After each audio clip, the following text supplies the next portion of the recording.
All right, so we have Alicia here today. She is a graduate of the Loyal Method coaching program. Super excited to have you on, Alicia. How are you doing? Good, thanks. And thanks for asking me to be a part of this. It's Absolutely. been an interesting journey for sure. Yeah, Awesome, awesome. Well, I definitely want to hear a little bit about your journey. Tell us just a brief snippet, a little bit about yourself and kind of what brought you down this path. sure. Yeah.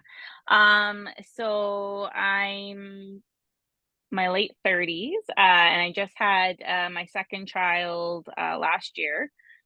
So he's 15 months now, and so I'm currently on maternity leave. But when I am working, I'm actually a healthcare professional. I'm a clinical pharmacist, and so health and wellness has kind of always been a part of my life, both professionally, as well as personally.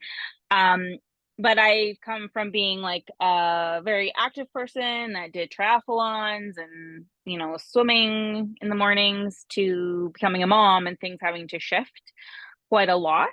Um, and back when I was really active, I still always struggled with my weight, even just from a young age. So then losing a lot of my fitness and just my own routine has made me become someone that's just really struggled with, I don't know, finding my place in the health and wellness um, sector that will works for me and where I'm at in my life right now. So um, yeah, and I'm Canadian, from the West Coast, and yeah, so So yeah. what were some of the biggest challenges or goals that you had, a bunch of months back pre-working together and like what had you done before to maybe try to get to your goals on your own? Mhm. So, as I mentioned, like I've struggled with my weight probably my whole life, and have done various fad diets, even as young as like being in high school. Like I think I was like 14 when I first started doing like the diabetic diet, and there was always like a handle, right? So then there's like, oh, you're gonna eliminate this, you're gonna, only eat these, only eat during these times. Like there's various trendy things that I've tried, and nothing really seemed to like, often everything worked initially, but nothing ever was sustainable. And I always kind of found myself getting eventually back to where I wasn't happy with myself. So I was really focusing on exercise and health and wellness through that vein. But again, you can't as I learned, like you can't really outrun a poor diet. So you can put as much into those hours as you want. You still won't strike a balance. So I really struggled with like finding what just made sense to be just healthy. Like I just was so tired of everything being so restrictive, or like the really big do's and don'ts and black and white, because like life's not black and white. And then I found I also just struggled with emotional eating. Like you're doing it, but you just can't help yourself. And so after having, my second child, so having baby number two on its own is different, as anyone who has kids can attest to. But he had a lot of health issues in the beginning. And so we were in and out of hospital. I was away from my family, with just me and my little guy. And so the beginning of his life was particularly stressful. And, once he was in a better spot, I just could kind of breathe a little bit. I still found myself thinking, okay, like postpartum goals, I want to get myself, like focus a bit on myself and try to bounce back to being even better than I was before I got pregnant with him, because after baby number one, things just never really recovered for me, health wise. So that's kind of where I started.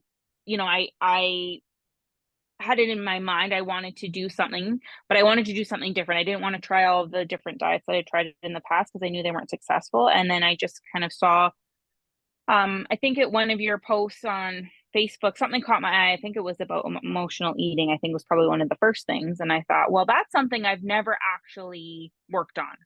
It was always just like, this is what you should eat, but not like more around the psychology of why we eat and when. So that's, I think, what was the biggest kind of flag for me that made me kind of start down this pathway.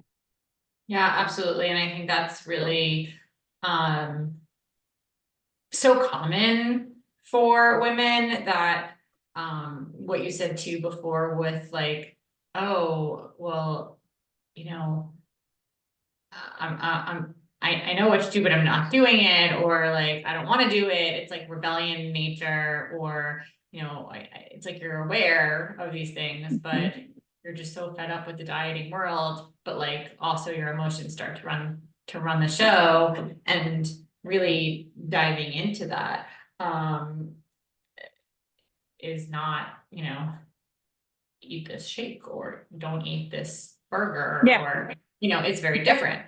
Um so what were your feelings about investing in yourself? Like what kind of hesitations did you have? Did you have Well, any fears? my my biggest hesitation was, yeah, dedicating time and money in myself at a time when like my family is, we're down to one income and I'm just mom all the time. And it's like, any amount of time I am needing for myself, I'm already asking, you know, various family members to help with the kids and whatnot. So I was hesitant to commit to something that I didn't know if I'd be able to find the space and the time to to be invested in it. Because I don't usually like to, unless I know I can give it a good shot, I don't even want to try.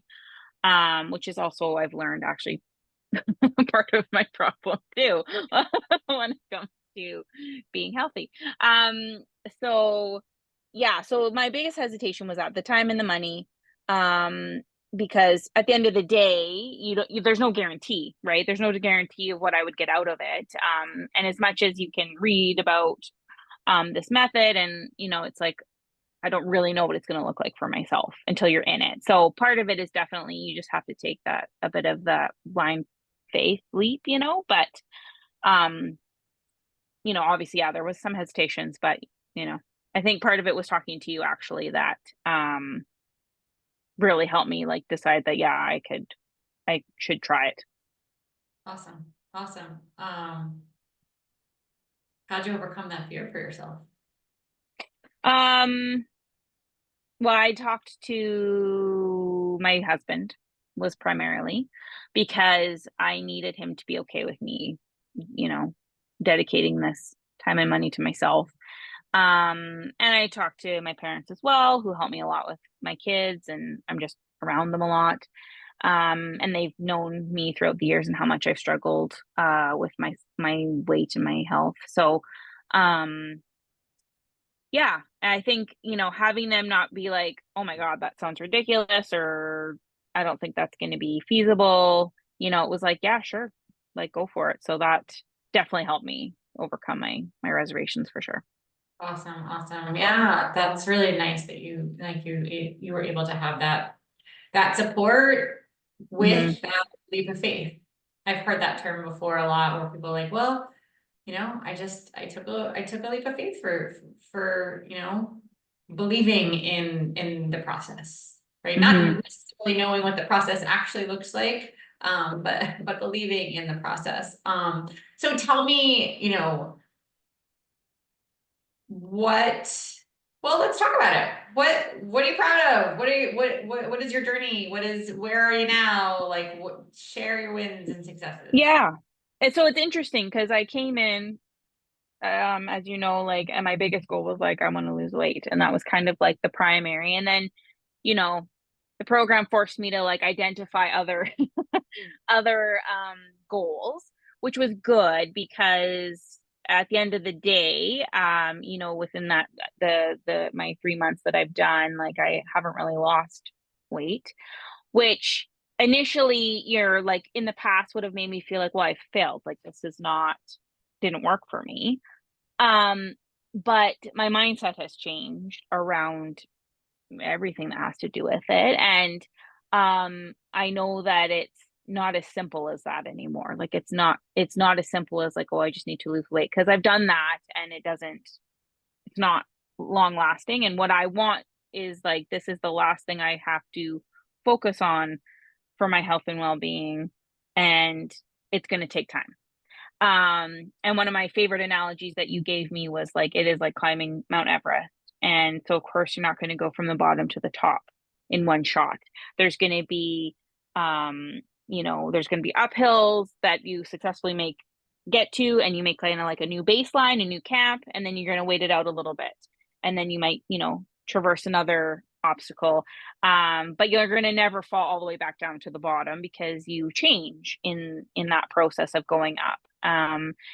So for me, the wins are, I've changed my outlook on my body, my weight, and what that means, and on food.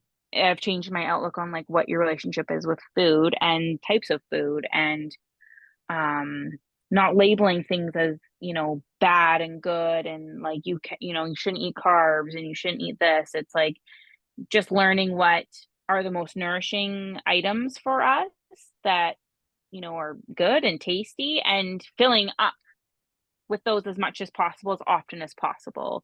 And the rest of it, will kind of come and go as life does. And as long as you focus on, nourishing that body, when appropriate. So not in response to emotional needs, but in terms of actual just hunger and needing to feed your body and fuel your body, then I believe down the road things will kind of they'll even out as they should. Um, Also having to add in stress and sleep, movement. So there's some things that I'm still working on because of just my life. I've got really little kids, and I haven't found a rhythm that I can incorporate everything just yet, but it's okay. Like, I'm okay with that. And I'm okay with where I'm at with my body, which is not something that I normally could ever say. It's like, I'm not hating myself for it. I'm more like, it's okay. I'm not where I want to be, you know, ultimately, and that's okay. That still fuels me to look for, where can I, increase my fitness, or how can I work more fitness in, and, different new recipes and new whole healthy ways of eating. And I'm still striving for all of that. And that's good. Like, it's motivating, I guess, still. So, and just, yeah, analyzing more the emotional side of things, and understanding, you know, why am I craving this, and actually looking at, oh, it's because I'm actually just tired. So I should just go to bed. Or, Which I'm makes sense stressed. when you have two little guys, right? Yeah. Like, I mean, that makes, right? That The makes kids sense. are finally asleep, so you feel like you should reward yourself. But it's like, no, I mean, yeah, but my reward should be, I get to spend 10 minutes alone in my bathroom. I can get ready for bed. And that's good. And that's good for me. Um, Not going and having, chips or something it's like the forbidden treat, because everyone's asleep and I'm allowed to have it now. Um, so yeah, so it's just, yeah, kind of just, yeah, a whole totally different outlook, um, on all of that. That And I would be know my you biggest you success. mentioned, because you were only with us for 3 months, and that's like a blink of an Yeah. eye, right? I was just Oh, it telling some, really is. right? And so it's like, giving yourself that understanding that things take time. I was just telling someone, like, it's August already, like it's mid-August. Like, what just happened to the entire summer? And that goes quick. And when we're talking about, body image and weight and dieting that's been going on since you were in high school, and deep Mm-hmm. emotional eating, which requires an inner healing work. It requires work done on oneself, regardless of, weight or what the body looks like, but doing Mm-hmm. that work on the emotion, on self, on your Mm-hmm. mindset, on shifting how we look at food, how we look at ourselves and our relationship with food, and that response to our emotions, and Mm-hmm. all of the things that you're telling me, and telling us right now, like, are happening for you. That takes time. And the fact that, like, in 3 little teeny tiny months, you've been able to make such an amazing shift. I mean, like that's amazing, right? Like that's success. Hmm. I would say so. So like congrats to you. Um, awesome.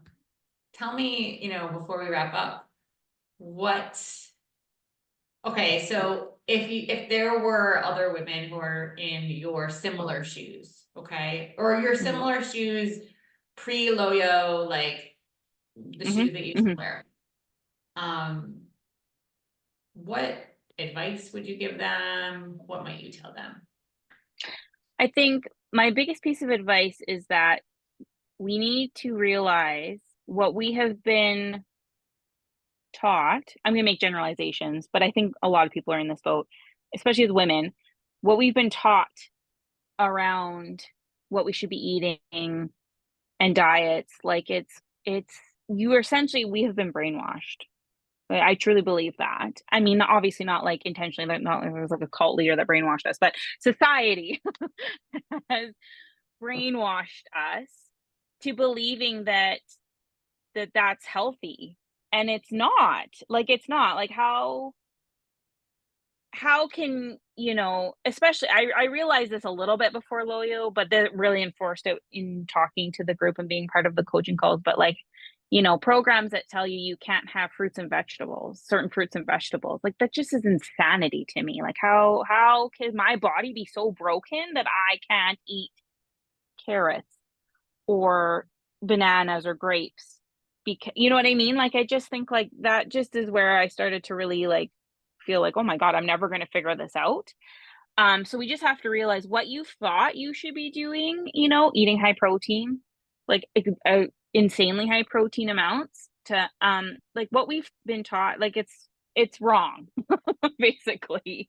So my advice to you is like be open-minded and like really try to just like forget what you've been taught, forget how you've thought about food and come in kind of pretending like you don't have all those preconceived ideas. Like come in just totally clean slate and go through the modules as they are laid out. They're laid out in that order for a reason, and you will realize that you need your brain to be rewired. So you have to just have that open mind to allow that to happen. Like that's the key, I think. Yeah, Um, and that's probably why most people have already been down several different roads and it hasn't worked. Like there's a reason, and it's not that you're just doing it wrong. But I think that's what a lot of us think is like there's something wrong with us and that's why it's not working. No, it's that what you're trying to do is wrong. Like those programs or those diets those are wrong and that's why it's not working. It's not you. I love that. I love that. You couldn't have said, I couldn't have said that better myself. So I appreciate that for sure. Yeah, you're not broken. And I am not here to fix you because you're not broken and your body's not broken. This is a healing journey. It's not. And we know inside really what we need, but someone like you to facilitate bringing it out is really helpful. If people don't think that there's use in it, there is. Because there's so many times, Jessica, all you've done is like repeated back to us what we've just said, with maybe like a question mark.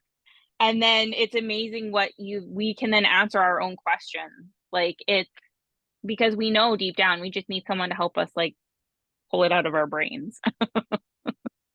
Well, I'm so proud and I'm so honored and I really appreciate your time, Alicia, just sharing, this evening a little bit about your background and your story. Thank you so, so, so, so much. I really appreciate it and we'll talk soon. You betcha. Thanks, Jessica.